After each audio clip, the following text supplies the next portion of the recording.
So folks, in today's video, I'm going to be very open and honest about everything. I'm not going to try to hide or ignore stuff. I really believe in being open and transparent. So the first thing, welcome to my bug out location here. Second thing, if you hear a tractor in the background or something like that, my neighbor who is several acres away is running his tractor, and if it looks like it's getting dark, it is here. I'm hoping the fire will kind of help illuminate me, but I'm sure he's fighting the light and trying to, get stuff done before it gets too dark. And same here, I'm trying to get this video filmed before it gets too dark. And then the second thing, and this is what this video is really about, is I am getting fat. I mean, if you look at this video just from late last year, you can see how much lighter I was in that video. This is just, again, late 2023 compared to now. So if you come across any of my older videos where I am harping on people about eating better and getting up off the couch and getting more exercise, you have my full permission to leave a comment on that video saying, keep talking like that, fat boy. I see what you look like now. So I've put on about 30 pounds, I think, since the beginning of 2024. This is still fairly early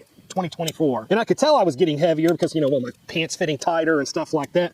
But I think when I really noticed how much extra weight I had put on was when Praxis Prepper and I had shot that video together. Now, to be fair, Praxis is very trim, so he doesn't have any extra fat on him at all. So, you can't really compare yourself to him. But anyways, I could still see how much more of a stomach and how much more of a double chin and stuff like that that I had in that video that I shot with Praxis. I could see how much more of a stomach I had put on and how much more of a double chin and stuff like that that I had, again, put on since late 2023. So now let me give you the excuses, the reasons, actually the excuses of why I have put on like 30 pounds in the past 4 months. My wife and I had decided in late 2023, we had decided that starting in 2024, starting January 1st of 2024, that we were going to start pinching our pennies and seeing if we could save just every single little cent that we could, and then use all of that extra money to try to pay off all of our debt. So what we started doing was we started going to the grocery store every 2 weeks, and then we was buying just the cheapest of the cheap groceries.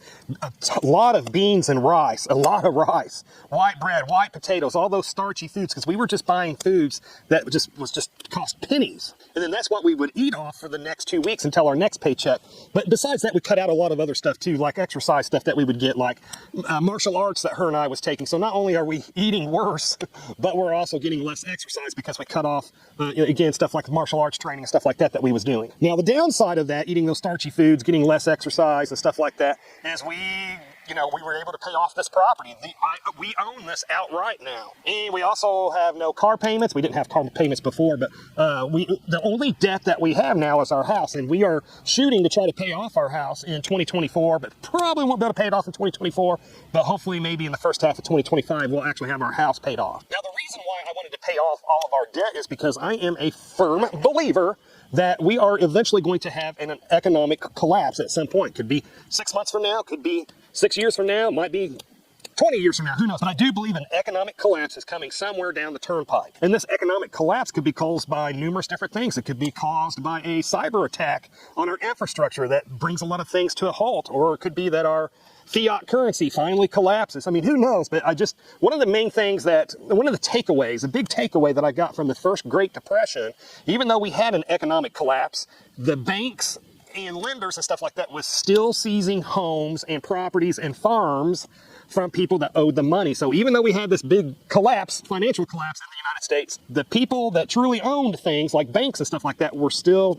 seizing the properties and the homes and the farms and kicking people off those properties and making those people homeless. So a big thing for me, get everything paid off as best as you can. So the bad news is living so frugal, I've put on 30 pounds, but the good news is that we have absolutely no debt now, other than I think about $34,000 left on our house. We have no credit cards. We have no payments on our cars. We got this property paid off. There's no student loans, nothing at all except for our house payment now. Now, when I very first started putting on a few extra pounds when we first started doing this, I tried eating a little bit less. I thought, well, if I'm eating these foods that are more starchy and have more calories and stuff like that to them, maybe I'll eat less of that food so I won't gain so much weight. But one of the issues I ran into there then is that if I ate less, then I still found myself really hungry right before it was time to go to bed. And if I tried to go to bed hungry, then I wasn't able to go to sleep. So I'd end up eating before going to bed. So now I eat until I'm satiated, but it's putting on the weight. But these are still excuses. I could eat less could still go to bed hungry, force myself to go to sleep, and I could, you know, even though we gave up martial arts to save money, I still could get out and jog or walk or do push-ups, types of exercise that doesn't cost any money. But in the end, all of those are excuses. Again, like I said, I could eat less and force myself to go to sleep hungry. I could do free exercises. Ultimately, I am choosing not to do those, but this video is just to bring it out in the open. Yes, ethical preparedness is getting fat. Now, my plan is once we get the house paid off, is for me to go back to eating and exercising the way I was before. I really have always been proud, even though I'm in my 50s, I have always been proud that I've been able to keep my cholesterol and my blood sugar and other metabolic numbers like that under control and within the normal range purely by diet only, not taking medications of any kind. So again, my plan is once we get the house paid off, I'm going to go back to the way that I was eating. It wasn't nearly as cheap as, you know, well, how we're eating now. It's actually not cheap at all, but I'm going to go back to that way of eating, go back to doing martial arts and stuff like that. And because what I don't want is to get everything paid off and get my house paid off, but then be on 15 different medications because I let my health go.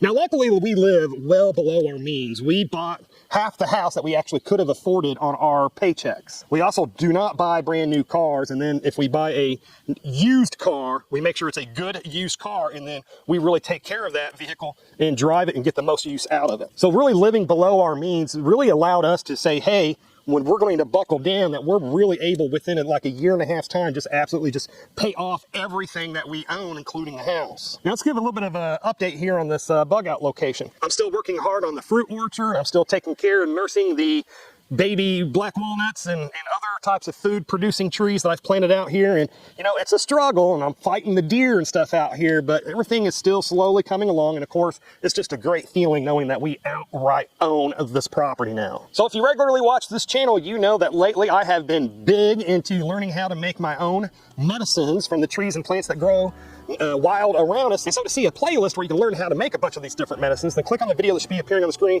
just about now to learn what most other preppers don't know. Anyways, folks, this is enough internet for me today. I do need to, well, start getting ready for bed as dark as it's getting.